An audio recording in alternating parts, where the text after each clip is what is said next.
ছাত্ৰ ছাত্ৰীসকল সকলোৱে কিতাপখন উলিয়াই ল'বা। পেজ নম্বৰ 86 মূল পাঠ চাই যাবা। কিতাপখন উলিয়াই যাবা আৰু চাই যাবা, মোৰ কথাখিনিৰ লগত চাই যাবা। চোৱা, বৈজ্ঞানিক মানসিকতা কিদৰে গঢ়িব পাৰোঁ পাঠটিৰ প্ৰথমতে কৈছে, প্ৰথম লাইনটোতে কৈছে আৰু যে মানুহে সদায় নজনা কথা বুজিব বিচাৰে, নুবুজা কথা নজনা কথা জানিব খোজে, নুবুজা কথা বুজিব খোজে। প্ৰথম লাইনটো হয়নে নহয়? তোমালোকৰ যিটো কাম আমি তোমালোকক কৰিবলৈ হাক দিওঁ সেইটো কাম কৰাৰ কাৰণে তোমালোকৰ আগ্ৰহ বেছি, যিটো কাম আনৰ আগত ক'ব হাক দিওঁ সেই কামটো আনৰ আগত কৈ বেছি ভাল লাগে। নজনা কথা জানিব বিচাৰে, নুবুজা কথা বুজি ল'ব বিচাৰে। অকল তোমালোকৰ কথা কোৱা নাই, আমাৰো একে। বুজি পাইছা? আমি প্ৰাপ্তবয়স্কৰ কাৰণে হয়তো আমি আমাৰ মনক কি কৰিব পাৰোঁ, অলপ কণ্ট্ৰল কৰিব পাৰোঁ, তোমালোকে নোৱাৰা। এতিয়া ইয়াত কি কৈছে চোৱা, যে অকল যে আমিয়ে কৰোঁ এই কামটো নহয়। এই কামটো কি একেবাৰে আদিম মানুহৰ পৰা এতিয়া আধুনিক মানুহলৈ, সেই আদিম অৱস্থাত যেতিয়া মানুহে গছৰ বাকলি পিন্ধিছিলে, জীৱ জন্তুৰ কেঁচা মঙহ খাইছিলে, শিলত শিল দলিয়াইছিলে, জুই আৱিষ্কাৰ কৰিছিলে নহয়, শিলত শিল দলিয়াই কি কৰিছিলে, সেই কেঁচা মঙহবিলাক পৰিছিলে জুই উঠাই। সেই সময়ৰ পৰা মানুহে কি নজনা কথা জানিব বিচাৰে, নুবুজা কথা বুজি ল'ব বিচাৰে। চোৱা, তাৰ বাহিৰেও আৰু কি আছে জানানে, যে মানুহে কথাবোৰ কি কৰিব বিচাৰে, ভাঙি পাতি চাব পৰা বা ফহিয়াই চাব পৰা বা ফহিয়াই চাই বুজি ল'ব পৰা মানুহৰ শক্তি বা বুদ্ধি আছেনে নাই? আজি চোৱা, যে আমাৰ ভূমিকম্প যে হয়, কিয় হয়? আমাক আইতাহঁতে কৈছিল, সাধুকথাত কৈছিল যে আমাৰ পৃথিৱীখনৰ অৰ্থাৎ মাটিৰ তলত কি আছে, চাৰিওফালে পৃথিৱীখনৰ 4টা হাতী আছে, আৰু সেই হাতী 4টাই কি কৰে, লেজডাল যদি লৰাই দিয়ে বা কাণখন যদি লৰাই দিয়ে বা গাটো যদি লৰাই দিয়ে, কি হয়? ভূমিকম্প হয়। আমাক আইতাহঁতে কোৱা কথা। কিন্তু ভূমিকম্প জানো তাৰ কাৰণে হয়? আৰু সেই কথাটোৱে মই কৈছোঁ যে ফহিয়াই চাব পৰা, ফহিয়াই চাই বুজি ল'ব পৰা শক্তি মানুহৰ আছে বাবে আজি মানুহে ন আৱিষ্কাৰ কৰিব পাৰিছে। বুদ্ধি আৰু অনুসন্ধিৎসাৰ বাবে মানুহে উন্নতিৰ পথৰে আগুৱাই যাব পাৰিছে, আৰু তাৰ বলতে মানুহে প্ৰকৃতিৰ নানা সত্য, নানা ৰহস্য উদ্ঘাটন কৰিছে। প্ৰকৃতিৰ শক্তি আৰু সম্পদ নিজ জীৱনৰ মান উন্নত কৰিবলৈ ব্যৱহাৰ কৰিব পাৰিছে, হয়নে নহয়? আজি চোৱা, আজি মানুহৰ বুদ্ধি আছে বাবে, মানুহে নজনা কথা জানিব বিচৰা বাবে আজি চৰাইয়ে আকাশত উৰি ফুৰে। কিন্তু আজি মানুহেও আকাশত চৰাইৰ দৰে উৰি ফুৰিব পাৰিছে। পৃথিৱীৰ পৰা চোৱা, কি কৈছে? পৃথিৱীৰ পৰা মানে কি, প্ৰকৃতিৰ পৰা বিভিন্ন ধৰণৰ শক্তি, সৌৰ শক্তিৰ পৰা আদি কৰি বিভিন্ন ধৰণৰ শক্তি মানুহে কি কৰিছে, ব্যৱহাৰ কৰিছে। জীৱন ধাৰণৰ মান উন্নত কৰিবলৈ মানুহে আজি কি কৰা নাই? আজি পৃথিৱীৰ ভিতৰত মানুহ শ্ৰেষ্ঠ জীৱ, এটাৰ পিছত এটাকৈ কি কৰি আছে, বস্তুবিলাক উদ্ঘাটন কৰি আছে। কিহৰ কাৰণে পাৰিছে? নজনা কথা জনাৰ বাবে, নুবুজা কথা বুজি লোৱাৰ বাবে এটাৰ পিছত এটাকৈ মানুহে আজি কি কৰি আছে, আৱিষ্কাৰ কৰি আছে, আৰু মানুহৰ জীৱন ধাৰণৰ মান উন্নত হৈছে। আৰু সেই কথাটোৱে আমাৰ প্ৰথম পেৰেগ্ৰাফটোত কৈছে। তাৰপিছত কি কৈছে চোৱা, যে বস্তু আৰু ঘটনা লক্ষ্য কৰিব পৰা গুণ, তাক জানিবলৈ বুজিবলৈ আগ্ৰহ কৰা গুণ, আৰু বুজি লৈ বা সেই বস্তু বা পৰিঘটনা আয়ত্তলৈ অনাৰ আগ্ৰহৰ ফলতে মানুহে আজি নানা বস্তুৰ আৱিষ্কাৰ কৰিব পাৰিছে। আৰু এই আৱিষ্কাৰ কৰাৰ যিটো পদ্ধতি, সেই পদ্ধতিটোকে কি বুলি কোৱা হয়? বিজ্ঞান বুলি কোৱা হয়। আজি ধৰি লোৱা, যিটো বাল্ব, লাইট, এই বাল্বটো ধৰি লোৱা যেতিয়া প্ৰথমতে আৱিষ্কাৰ হৈছিলে, মই পাইছোঁ দেই, প্ৰথম যিটো আমাৰ 10 টকা দামৰ যিটো বাল্ব আৰু 100 ৱাটৰ বাল্ব, এতিয়া 20 টকা লয় নে 15 টকা লয় মই গম নাপাওঁ, কিন্তু সেই বাল্বটো যেতিয়া প্ৰথম আৱিষ্কাৰ কৰিছিলে তেতিয়া তাৰ যিটো পোহৰ, সেই পোহৰটো কিন্তু অলপ ৰঙচুৱা আছিল। তাৰপিছত কি ওলালে? টিউবলাইট ওলালে। টিউবলাইটটো কি এবাৰত জ্বলি নুঠে, দুবাৰ তিনিবাৰ চাৰিবাৰ মানত জ্বলি উঠে, ধুনীয়া কিন্তু বগা পোহৰ। তাৰপিছত কি ওলালে? LED বাল্ব ওলালে, চিস্কা LED ওলালে, ফিলিপছ ওলালে, বিভিন্ন কোম্পানীয়ে বিভিন্ন ধৰণৰ বাল্ব উলিয়াই দিলে। তাৰমানে কি মানুহে এই যে নজনা কথা জানিব বিচাৰিছে, নুবুজা কথা বুজিব বিচাৰিছে, তাৰ বাবে জানো এইবিলাক আৱিষ্কাৰ হোৱা নাই? আৰু হৈছে কাৰণে আজি মানুহৰ জীৱন ধাৰণ কি হৈছে? উন্নত হৈছে বুলি কৈছে। আৰু আমাৰ এই বিশ্ব ব্ৰহ্মাণ্ডখনৰ যিবিলাক ৰহস্য, এই ৰহস্য উদ্ঘাটনৰ ব্যৱস্থাটোৱে হৈছে আজি বিজ্ঞান। আৰু এই বিজ্ঞানীসকলে কি কৰে জানা? যে এইদৰে পৰ্যবেক্ষণ কৰা, জোখ মাপ লোৱা, সত্যৰ অনুসন্ধান কৰা, বস্তু বা ঘটনাটো ধৰ্ম বা চৰিত্ৰ ফহিয়াই চাই তাৰ বিষয়ে এটা সিদ্ধান্তলৈ অহা, এইবোৰ হৈছে বিজ্ঞানীৰ কাম। আজি চোৱা, জুইৰ আৱিষ্কাৰ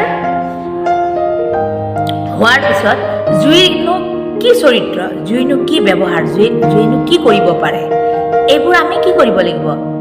চাব লাগিব, তন্নকৈ চাব লাগিব। অৰ্থাৎ আমি সেইবিলাক কি কৰিব লাগিব? পৰ্যবেক্ষণ কৰিব লাগিব, অনুসন্ধান কৰিব লাগিব। আৰু এই অনুসন্ধান কৰা, পৰ্যবেক্ষণ কৰা, জোখমাপ লোৱা, এই সকলোবিলাকে হৈছে আমাৰ বিজ্ঞানীৰ কাম। চোৱা, এই কামবোৰ কিন্তু তোমাৰ আৰু মোৰ দৰে সাধাৰণ মানুহে কি নকৰে? এই কামবোৰ নকৰে। আদিম মানুহে কি কৰিছিলে? এনেই শিলত শিল দলিয়াইছিল, ধেমালিতে শিলত শিল দলিয়াইছিল। শিলত শিল দলিয়াই থাকোঁতে কি হৈছে? জুই উঠি গ'ল। তেওঁ সেই কাৰ্যটো বাৰে বাৰে কৰি চালে, যে শিলত শিলটো আকৌ দলিয়াই দিলে, আকৌ জুই উঠি গ'ল, আকৌ দলিয়াই দিলে, আকৌ জুই উঠি গ'ল। সেই কামটো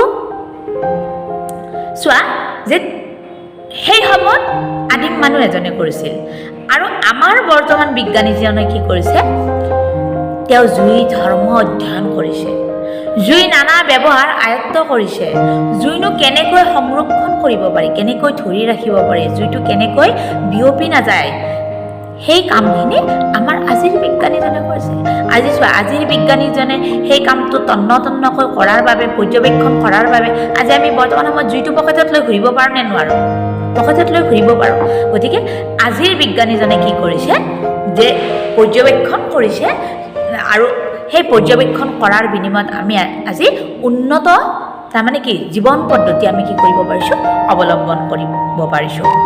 চোৱা, প্ৰথম বিজ্ঞানীজনৰ পদ্ধতি আজিৰ যুগতো একেবাৰে সলনি হোৱা নাই, মাত্ৰ সি বেছি সূক্ষ্ম, বেছি নিখুঁত হৈছে। আজিৰ বিজ্ঞানীজনে খালী চকু, খালী হাতেৰে পৰ্যবেক্ষণ আৰু পৰীক্ষা কৰাৰ সলনি কি কৰে? উন্নত যন্ত্ৰপাতি ব্যৱহাৰ কৰে, উন্নত কৌশল ব্যৱহাৰ কৰে, ইত্যাদি ইত্যাদি। চোৱা, আগতে যেতিয়া, আজিৰ পৰা ধৰি লোৱা তুমি 30 বছৰ আগৰ কথা কৈছোঁ, 30 বছৰ 25 বছৰ আগৰ কথা কৈছোঁ। 25 বছৰ আগত যেতিয়া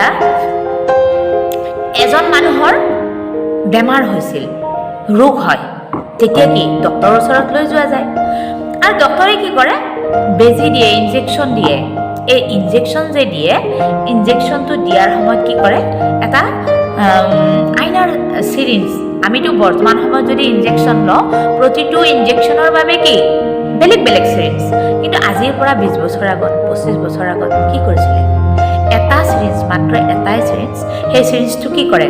গৰম পানীৰে ধুৱে, উতলা গৰম পানীৰে ধুই কিনে ধুনীয়াকৈ ভিতৰৰ পানীখিনি জোকাৰি তাৰমানে উলিয়াই দিয়ে। আৰু তাৰপিছত তাত কি কৰে? মেডিচিনখিনি ভৰাই আৰু নেক্সট মানুহৰ দেহত পুছ কৰে। বৰ্তমান ডক্তৰজনে কৰে জানো? বৰ্তমান ডক্তৰজনে কি এজন মানুহক চোৱাৰ আগত কি কৰিব? তেওঁ হাতত গ্লোভছ পিন্ধি লয় নে লয়? আৰু মই যে তোমাক ক'লোঁ চিৰিঞ্জটো, তোমালোকক যে ক'লোঁ মই চিৰিঞ্জটোৰ কথা, সেইটো প্ৰতিটো মেডিচিনৰ বাবে, অৰ্থাৎ প্ৰতিটো ঔষধৰ বাবে বেলেগ বেলেগ চিৰিঞ্জ তেওঁলোকে ব্যৱহাৰ কৰে। গতিকে আমাৰ বৰ্তমান বিজ্ঞানীজনে হওক, বৰ্তমান ডক্তৰজনে হওক, বা বৰ্তমান তুমি বা ময়ে হওক, আমি কি বেছি নিখুঁত, বেছি সূক্ষ্ম। আৰু এই সূক্ষ্মটো আমি কিহৰ বাবে হ'ব পাৰিছোঁ? বিজ্ঞানৰ বাবে হ'ব পাৰিছোঁ। বিজ্ঞানে আমাক কি দিছে? ন আৱিষ্কাৰ দিছে। ন আৱিষ্কাৰ দিয়াৰ বিনিময়ত আমি কি কৰিব পাৰিছোঁ? জীৱন পদ্ধতি আমি উন্নত কৰিব পাৰিছোঁ। সেই কথাটোৱে কৈছে। চোৱা, আজিৰ বিজ্ঞানীজনে কি কৰে? যে পৰ্যবেক্ষণৰ বাবে তেওঁৰ হাতত এক্স ৰশ্মি দূৰবীন,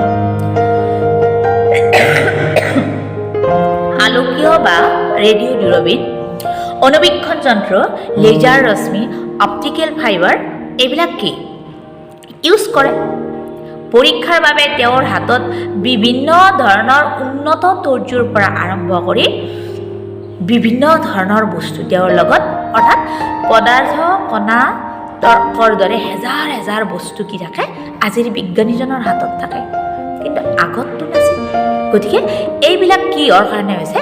নজনা কথা জানিবৰ বাবে, নুবুজা কথা বুজিবৰ বাবে আমি কি কৰিব পাৰিছোঁ? এই বস্তুবিলাকৰ উদ্ভাৱন কৰিব পাৰিছোঁ।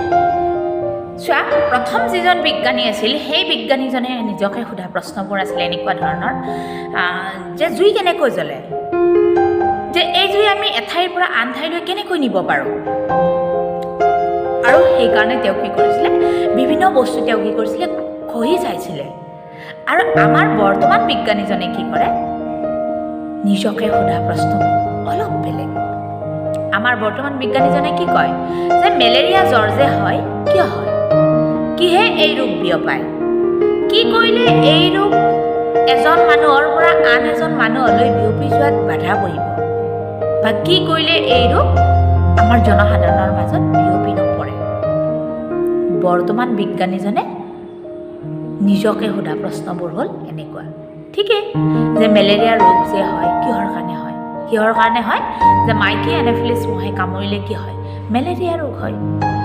আৰু এই মহবিলাকক যদি আমি কি কৰিব পাৰোঁ? ধ্বংস কৰিব পাৰোঁ, মাৰি পেলাব পাৰোঁ, মহৰ যাতে সৃষ্টি নহয়, ঠিক তেনেকুৱা ধৰণৰ যদি আমি ব্যৱস্থা ল'ব পাৰোঁ, তেতিয়াহ'লে এই ৰোগটো আমাৰ কি নহয়? জনসাধাৰণৰ মাজত বিয়পি নপৰে। তাৰ কাৰণে আমাক চৰকাৰে বিভিন্ন ধৰণৰ আঁচনি আমাৰ হাতত আছেই চৰকাৰে দিয়া, যে চৰকাৰে কি কৰিছিলে তোমালোকে বা পাইছানে পোৱা নাই, DDT ছটিয়াইছিলে, ঘৰে ঘৰে গৈ DDT ছটিয়াইছিলে। তাৰ উপৰিও কি কৰিছিলে? ঔষধযুক্ত আঁঠুৱা ব্যৱহাৰ কৰিবলৈ কৈছিলে। তাৰ উপৰিও আমাৰ যিবিলাক ধৰি লোৱা নাৰিকলৰ খোলা বা টায়াৰ, যিবিলাকত তাৰমানে কি পানী জমা হৈ থাকে, সেইবিলাক যাতে আমাৰ ঘৰৰ ওচৰত নাথাকে। তাৰপিছত আমাৰ নলা নৰ্দমাবিলাক, লেতেৰা পানীত মহে কণী পাৰে, গতিকে সেই নলা নৰ্দমাবিলাকত যদি আমি, অৰ্থাৎ মহৰ কণীবিলাক খোৱা যদি আমি মাছ এৰি দিওঁ, সেই মাছবিলাকে যদি কণীবিলাক খাই দিয়ে, তেতিয়াহ'লে মহৰ বংশ বৃদ্ধি নহয়। গতিকে এই ব্যৱস্থাসমূহ যদি আমি হাতত লওঁ, বা আমাৰ বৰ্তমান বিজ্ঞানীজনে যদি হাতত লয়, তেতিয়াহ'লে জানো মেলেৰিয়া ৰোগ বিয়পিব?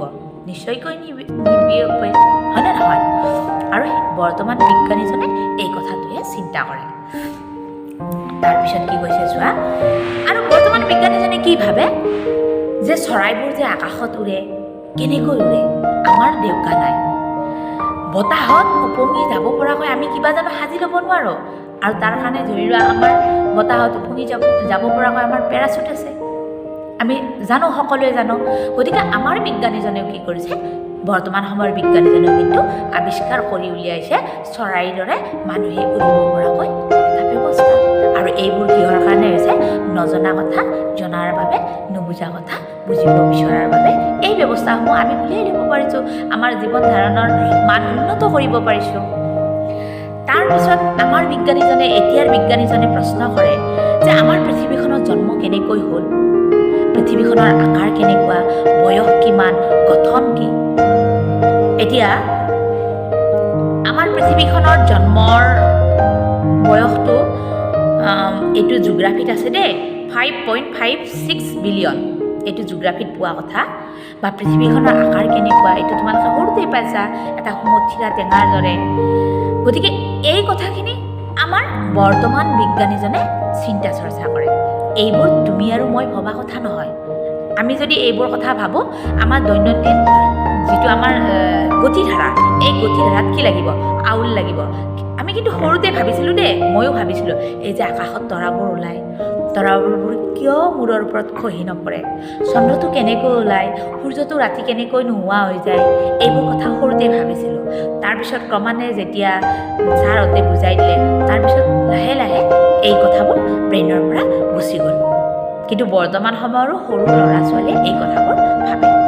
এতিয়া চোৱা যে আমাৰ বৰ্তমান বিজ্ঞানীজনে এই প্ৰশ্নবোৰৰ উত্তৰ বিচাৰি যোৱাৰ বাবে আজি আমাৰ আহাৰে হওক, খাদ্যই হওক, আশ্ৰয়ে হওক বা কাপোৰ কানিয়ে হওক, এই সকলোবোৰৰ সমাধান হৈছে।